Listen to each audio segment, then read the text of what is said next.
आज हम देखेंगे कि हमारे पास जो एप्लीकेशंस हैं इन पैरेलल और डिस्ट्रीब्यूटेड कंप्यूटिंग एनवायरनमेंट के अंदर वो कौन कौन सी हुआ करती हैं। अब ये डिस्ट्रीब्यूटेड कंप्यूटिंग और ये जो पैरेलल कंप्यूटिंग है ये बेसिकली हमारी डेली लाइफ के अंदर जो हम डिजिटाइजेशन का एक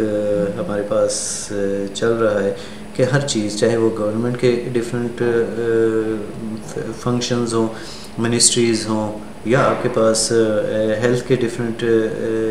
इश्यूज़ हों, या और बहुत सारी साइंटिफिक एप्लीकेशंस हो, या आपके एंटरटेनमेंट की बहुत सारी चीज़ें हों, तो उनको बुनियादी तौर के ऊपर जो है वो यही अंडरलाइंग जो है इसको यूटिलाइज़ कर रही होती हैं। तो आगे हम देखते हैं कि हमारे पास ये एप्लीकेशंस इसकी कौन कौन सी हैं। तो बेसिकली हम इसका ऑब्जेक्टिव हमारे पास ये है कि जो पैरेलल और डिस्ट्रीब्यूटेड कंप्यूटिंग का स्कोप है हम उससे किसी हद तक फेमिलियर हो जाएं कि ये कहाँ कहाँ पे यूज़ हो सकता है और इसमें से फर्दर कौन से हम एरियाज़ जो हैं वो उनको एक्सप्लोर करके उसके अंदर इन चीज़ों को इम्प्लीमेंट कर सकते हैं। अब अगर हम इनको देखें तो सपोज़ कर लें हम इनको कुछ मेजर में ये कोई कंप्लीट लिस्ट नहीं है, इसके अंदर फर्दर कुछ ऐड भी किया जा सकता है और इसको फर्दर एक्सप्लेन भी किया जा सकता है। हमारे पास हमने यहाँ पे हम कह सकते हैं कि सपोज साइंटिफिक एरिया के अंदर या जो साइंस से रिलेटेड एप्लीकेशंस हैं उसमें आपके पास है, इंजीनियरिंग के आपके पास जो है वो डिस्ट्रीब्यूटेड या पैरेलल एप्लीकेशंस जो है वो कौन सी हो सकती हैं, बिज़नेस इनसे किस तरह यूटिलाइज़ कर रहा है, या डिफेंस के अंदर कहाँ पे कोई एप्लीकेशंस आ रही हैं, P2P नेटवर्क्स कौन से हुआ करते हैं, और गूगल जो एक मेजर प्लेयर है इस डिस्ट्रीब्यूटेड एनवायरनमेंट का वो क्या रोल प्ले कर रहा है। ठीक है, अब हम सपोज देखते हैं कि साइंस के अंदर हमारे पास कौन कौन सी एप्लीकेशंस आ रही हैं। ठीक है, जब हम साइंस के एरिया की करते हैं तो उस सूरत में हमारे पास क्या आ जाएगा, ग्लोबल क्लाइमेट मॉडलिंग आपके पास आ जाएगी। बायोलॉजी के अंदर आपके पास है जेनोमिक्स है, प्रोटीन फोल्डिंग है, ड्रग डिज़ाइन है। फिर हमारे पास जो है डिफरेंट कंप्यूटेशनल केमिस्ट्री है, एस्ट्रोफिज़िकल मॉडलिंग है, आपके पास कंप्यूटेशनल मटेरियल साइंस है एंड नैनो साइंस है। डिफरेंट एरियाज़ है जिनके अंदर बुनियादी तौर पे ये एप्लीकेशन जो है वो चल रही होती हैं। इनमें से एक आपके पास है जो हम कर सकते हैं, जैसे एक जो बड़ा सिग्निफिकेंट प्रोजेक्ट रहा है वो ह्यूमन जीनोम प्रोजेक्ट था, जो 16 मेजर रिसर्च ऑर्गेनाइजेशंस और लातादाद सिस्टम्स के अंदर जो है वो यूटिलाइज़ करते हुए जिन्होंने ह्यूमन जीनोम्स को जो है वो मैप किया था। ठीक है, और ये तकरीबन 1990s के अंदर जो है कहीं पे स्टार्ट हुआ। ठीक है, और इसकी जो रिपोर्ट है वो आपके पास ह्यूमन जीनोम कंसोर्शियम को और सेलुरा जेनोमिक्स को जो है वो जून 2000 के अंदर जो है वो सबमिट करवाएगी। अच्छा, ये इतना इंटेंसिव था, इतना कंप्यूटेशनली इंटेंसिव प्रोजेक्ट था कि ये आपके पास हिस्ट्री के अंदर इतनी ज़्यादा जो कंप्यूटेशनल एग्जीक्यूशन जो है वो नहीं हुई थी, specially in the field of computational biology के अंदर।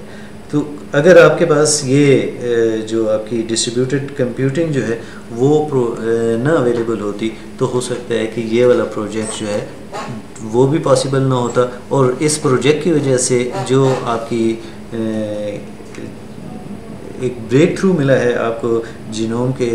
मैपिंग का, वो भी शायद पॉसिबल ना होता।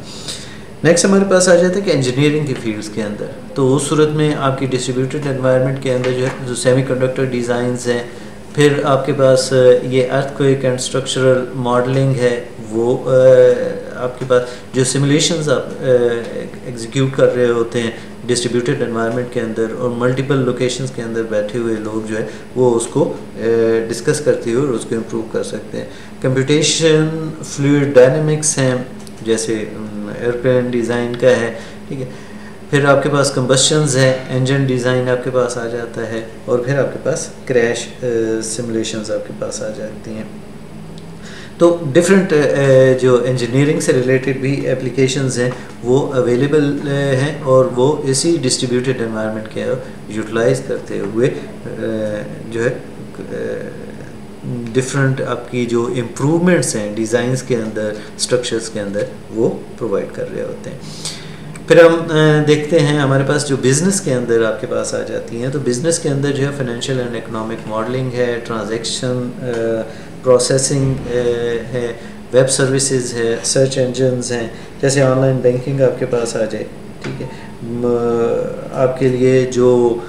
हमारी जो ई कॉमर्स है वो आपके बिज़नेस का आजकल की जब हमने डिजिटाइज़ कर दिया है, तो जब बिज़नेस डिजिटाइज़ हुआ तो ई कॉमर्स इवॉल्व हुई। ई कॉमर्स के साथ बहुत सारे आपके पास अमेज़ोन जो हैं वो हमने देखा है कि वो डिस्ट्रीब्यूटेड कंप्यूटिंग और डिस्ट्रीब्यूटेड एनवायरनमेंट का एक बड़ी अच्छी एग्जांपल है। तो ये डिफरेंट वो हैं जहाँ पे बिज़नेस जो है वो भी इसको यूटिलाइज़ कर रहा है डिस्ट्रीब्यूटेड कंप्यूटिंग को। अब उसमें फिर जो बिज़नेस इससे फ़ायदा ले रहा होता है वो ये कर रहा होता है कि जब आप इसी एनवायरनमेंट के अंदर आते हैं तो उस सूरत में वो चूँकि उसको एनालिटिकल कैपेबिलिटी भी प्रोवाइड कर रहा होता है, तो बिज़नेस जो है वो उसे एनालिसिस भी कर सकता है। सिमिलरली जैसे बैंक्स वगैरह हैं वो जब हिट करते हैं कि आपकी मार्केटिंग के लिए किस एरिया को करना चाहिए, मार्केटिंग की कंपनीज या बैंक्स अपने कंज्यूमर्स को कि क्रेडिट कार्ड कहाँ पे जो है वो रिस्क फ्री है डिस्ट्रीब्यूट करना, कहाँ पे जो है वो ज़्यादा रिस्की है, तो ये जो आइडेंटिफिकेशन है वो भी बेसिकली इसी कंप्यूटिंग, क्योंकि अगर ये कंप्यूटिंग ना हो तो शायद उनके लिए ये तमाम डाटा कलेक्ट करना और उसके ऊपर काम करना जो है वो इतना फीजिबल या आसान ना होता, ठीक है। फिर हमारे पास डिफेंस के अंदर जो है वो भी डिस्ट्रीब्यूटेड कंप्यूटिंग का इस्तेमाल आ रहा है। उसमें न्यूक्लियर वेपन्स जो हैं, अब न्यूक्लियर वेपन्स का टेस्ट जो है वो सिमुलेशंस के थ्रू ही करते हैं, क्योंकि अदरवाइज़ तो वो बहुत ज़्यादा नुकसानदेह आपके पास हुआ करता है। फिर आपकी जो क्रिप्टोग्राफिक के कुछ डिफेंस के अंदर के रोल्स हैं वो भी उसमें यूज़ कर रहे होते हैं, ठीक है। इस सूरत में आपके पास जो डिफेंस है वो डिफरेंट इंफॉर्मेशन सिस्टम्स के अंदर और ख़ासकर वारफेयर के अंदर जब फ्रंट लाइन के ऊपर कहीं पे जा रहा हो तो उस सूरत में बैक एंड के अंदर के जो एनालिसिस और उसके बाद के जो आगे का आपके पास है कि किस तरीके से मूव करना है या क्या स्ट्रेटजी करनी है, वो आपके पास ज़्यादा इफेक्टिव आ सकती है। अब जो प्रोडक्शन है वो इजी हो जाती है बैटलफील्ड के अंदर कि किस वे के साथ आप मूव कर रहे हैं, क्योंकि आप एनिमीज़ की जो मूवमेंट है उनको प्रिडिक्ट करते हुए, सिमुलेट करते हुए वो आगे उसी तरीके से डिफेंस या ऑफेंस मैकेनिज़्म जो है वो डेवलप कर सकते हैं। इसके अलावा आपके पास जो है वो मिलिट्री एप्लीकेशंस को अगर क्लाउड कंप्यूटिंग की लॉजिक के साथ जो है वो मर्ज कर दिया जाए तो उस सूरत में जो फ्लेक्सिबिलिटी है और जो कॉस्ट इफेक्टिवनेस है या एफिशिएंसी है या एक्सेसिबिलिटी कैपेबिलिटीज़ हैं वो ऑटोमेटिकली जो है वो इंक्रीज़ हो जाती हैं। फर्दर जो हमारे पास एप्लीकेशंस की आ सकती हैं उसमें P2P नेटवर्क्स आपके पास हुआ करते हैं। अब ये पीयर टू पीयर नेटवर्क्स जो है वो डिस्ट्रीब्यूटेड कंप्यूटिंग की ही एक टाइप है that is used to share resources such as files and computing power among users। अब इसमें आप ये एग्जांपल्स हमने लिखी हुई हैं, ई-डोंकी है, बिटटोरेंट है या स्काइप है, वो एक इनकी एग्जांपल है जिसको हम डेली लाइफ के अंदर यूज़ भी कर रहे होते हैं। फिर जो डिस्ट्रीब्यूटेड एनवायरनमेंट का एक बिग जॉइंट है, वैसे ही बहुत बड़ी कंपनी है, Google is a $multi-billion company है। इसमें जो वर्ल्ड वाइड वेब के अंदर जैसे गूगल क्रोम आपके पास इन्वॉल्व हो गया या आपके पास सर्च इंजन्स आपके पास आ गए और इस किस्म की बहुत सारी इनकी एप्लीकेशंस हैं जो वो प्रोवाइड कर रहे हैं। इनके आपके पास क्या कर रहे हैं कि इनके अपने सर्वर्स मौजूद हुआ करते हैं।